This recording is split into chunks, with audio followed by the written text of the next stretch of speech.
علامہ ابن کثیر رحمہ اللہ تعالی جو عالم اسلام کے مایہ ناز مفسر ہیں، وہ اس آیت کی تفسیر میں لکھتے ہیں کہ اس آیت سے پتہ چلتا ہے کہ انسان کو سب سے زیادہ جو چیز مائل کرتی ہے اپنی طرف وہ عورت ہے، اس کے بعد اولاد جن میں بیٹے، کیونکہ لوگ عام طور پر بیٹوں کو بیٹیوں پہ ترجیح دیتے ہیں، تو قرآن نے عام لوگوں کی عادت کے حساب سے ہی بات کی ہے۔ وہ الگ بات ہے کہ بہت سے لوگوں کو بیٹیاں زیادہ محبوب ہوتی ہیں، اور خاص طور پہ دیندار لوگوں کو، لیکن قرآن چونکہ ایک عام انسانی فطرت بیان کر رہا ہے، لیس الذکر کالانثی، بیٹا جو کام کر سکتا ہے بیٹیاں نہیں کر سکتی، تو اس لیے عام طور پہ لوگ بیٹوں کی پیدائش پہ خوش ہوتے ہیں، تو اس لیے قرآن نے اس کا تذکرہ کیا ہے کہ جو لوگوں کی عام نیچر ہے وہ تو یہی ہے۔ تو علامہ ابن کثیر رحمہ اللہ تعالیٰ فرماتے ہیں کہ اس سے پتہ چلتا ہے کہ انسان کو، جو مرد کو خاص طور پہ جو سب سے زیادہ چیز اپنی طرف مائل کرتی ہے وہ عورت کی ذات ہے، اس کے بعد اس کے بیٹے، اور پھر القناطیر المقنطرہ، دولت اس کے بعد ہے، یعنی سب سے پہلے عورت، پھر اولاد، اور پھر اس کے بعد دولت کے انبار۔ یہ چیزیں انسان کو اسی ترتیب سے مائل کرتی۔ تو وہ اس آیت کی تفسیر میں فرماتے ہیں کہ اس سے پتہ چلتا ہے کہ مرد کے لیے سب سے بڑا فتنہ اور آخرت کا میں بیڑا غرق کرنے کا جو سب سے بڑا سبب ہے وہ عورت ہے، یعنی اچھے اچھے لوگوں کا یہاں آ کے ایمان خطرے میں پڑ جاتا ہے۔ اور ہم نے دیکھا ہے اپنی زندگی میں کہ بہت سے لوگ جو اپنے دامن کو بہت سے گناہوں سے بچا کے چلتے تھے، لیکن عورت کے فتنے میں مبتلا ہو کر برائی میں پڑ گئے۔ تو اس لیے خاص طور پہ جو مرد حضرات میری اس تفسیر کے لیکچر کو سن رہے ہیں،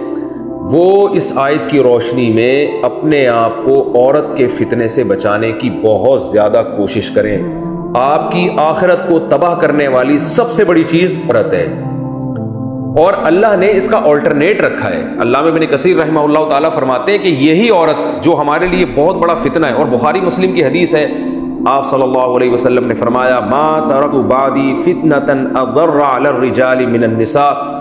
میں نے اپنے بعد مردوں کے لیے عورت سے بڑا کوئی فتنہ نہیں چھوڑا۔ یہ وہ ایسا فتنہ ہے کہ جس میں بڑے بڑے لوگ مبتلا ہو جائیں گے۔ عورت کے حسن و جمال سے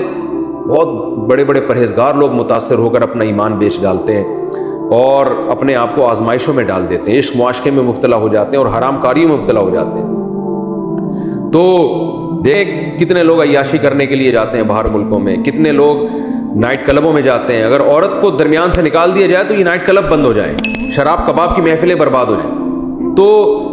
یہ ایک ایسا فتنہ ہے جس کی طرف مرد، آج انٹرنیٹ پر جو فحش مواد دیکھا جا رہا ہے، یہ سب عورت کا فتنہ ہے۔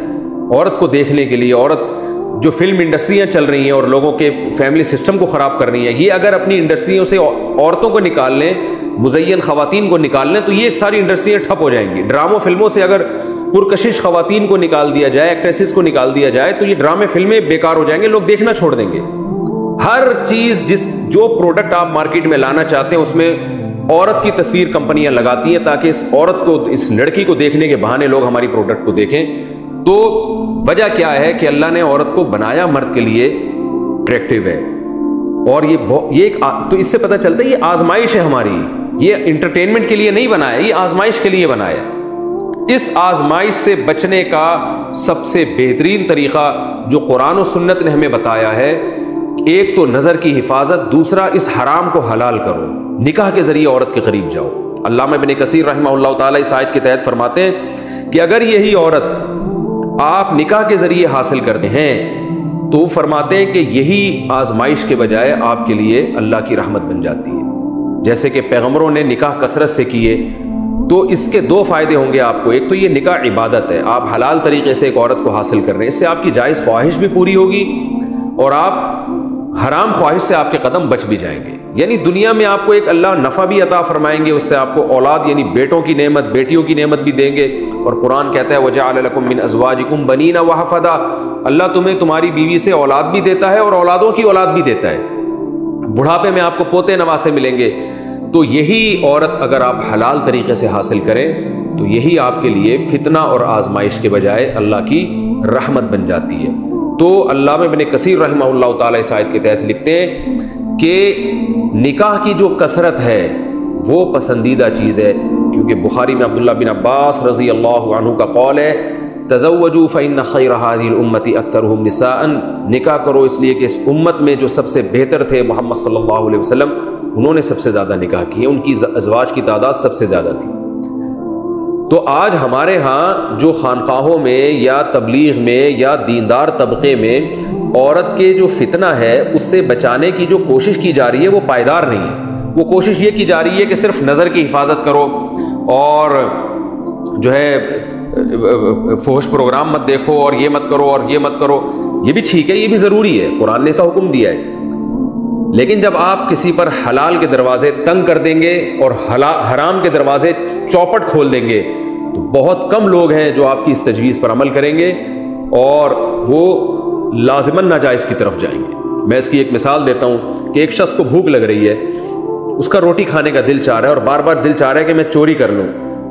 آپ اسے کب تک سمجھائیں گے کہ چوری مت کرو، چوری گناہ کی چیز ہے؟ بھائی اس کے بھوک تو مسلسل لگ رہی ہے نا اس کو، اور یہ اس کی باڈی کی ریکوائرمنٹ ہے۔ اس کا بہترین حل یہ ہے، کوئی عقل مند آدمی جائے گا، اسے پیسے پکڑائے گا، بولے گا جا بھائی خرید کے کھا لے، چوری مت کر۔ جب خرید کے کھا لے گا تو اس کی ایک جائز جو اس کی باڈی کی ریکوائرمنٹ تھی وہ پوری ہو جائے گی، تو اس کے قدم برائی سے بچ جائیں گے۔ تو اس سے پتہ چلتا ہے کہ اللہ نے مرد کے لیے جو سب سے بڑا فتنہ بنایا ہے وہ عورت کو بنایا ہے۔ آپ عورت حلال طریقے سے حاصل نہیں کرو گے تو یہ عورت آپ تقویٰ، آپ کی علم، آپ کی پرسنالٹی اور آپ کی عزت اور یہ تمام چیزیں ہونے کے باوجود یہی عورت آپ کا بیڑا غرق کر دے گی، یہی عورت جو ہے آپ کو برائی کے اندر مبتلا کر دے گی۔ سب عورتیں نہیں، لیکن جو کرتی ہیں وہ بھی عورت ہی ہوتی ہیں۔ آج خواتین کا یہ ایک دعویٰ ہے کہ ہمیں اسلام نے باؤنڈ کیا، ہمیں پردے کا حکم دیا، اس لیے حکم دیا تاکہ آپ کی عزت کا تحفظ ہو سکے، آپ کی مرد آپ کی طرف آئے نکاح کے راستے سے۔ اسلام اللیگل راستے سے مرد کو آپ کی طرف آنے نہیں دیتا، کیونکہ اس میں مرد کی عیاشی ہے اور آپ کی بربادی ہے۔ تو اللہ ہماری خواتین کو بھی یہ سمجھ عطا فرمائے کہ وہ نکاح کے علاوہ کسی اور راستے سے اپنی طرف مرد کو آنے نہ دیں، کیونکہ نکاح کر کے جب مرد عورت کی طرف آئے گا تو بھاری قیمت اس کو دینی پڑے گی، اس کو اپنی بیوی کے لیے گھر ارینج کر کے دینا پڑے گا، ساری زندگی گیس بجلی کے بل ہیں، بچوں کی کفالت ہے، بچوں کی پیدائش کا خرچہ ہے اور مرنے کے بعد وراثت میں حصہ ہے۔ یہ ساری فیسلٹیز عورت کو ملتی ہیں، اسلام عورت کو تحفظ دے رہا ہے، مگر آج ہماری خواتین کو معلوم نہیں کیا ہو گیا، وہ عیاشی کی طرف جا رہی ہیں، وہ یہ نہیں جانتی کہ ہماری عیاشی اس میں کم ہے، مرد کی عیاشی اس میں زیادہ ہے۔ تو یہ ہمیں پتہ چلتا ہے کہ عورت ایک بہت بڑا فتنہ ہے، لہذا حلال میں وسعت پیدا کرنا اس زمانے میں، ہر زمانے میں ضروری تھا، اس زمانے میں اور زیادہ ضروری ہے۔ تو نکاح کو کسی بھی طریقے سے اس کی حوصلہ شکنی کرنا، اسلام کم عمری کی شادی کا قائل ہے۔ بچی کی شادی 13 سال میں، لڑکے کی شادی 14-15 سال میں کر دی جائے، اسلام اس کا قائل ہے۔ اور اسلام جو ہے نا مرد کو عدل کی شرط کے ساتھ کہ سب کے حقوق برابر ادا ہوں، زیادہ نکاح کی ترغیب دیتا ہے تاکہ عورتیں بھی بغیر نکاح کے نہ رہیں اور مرد کی خواہش بھی پوری ہو، تاکہ اس کے لیے عورت فتنہ نہ بن سکے۔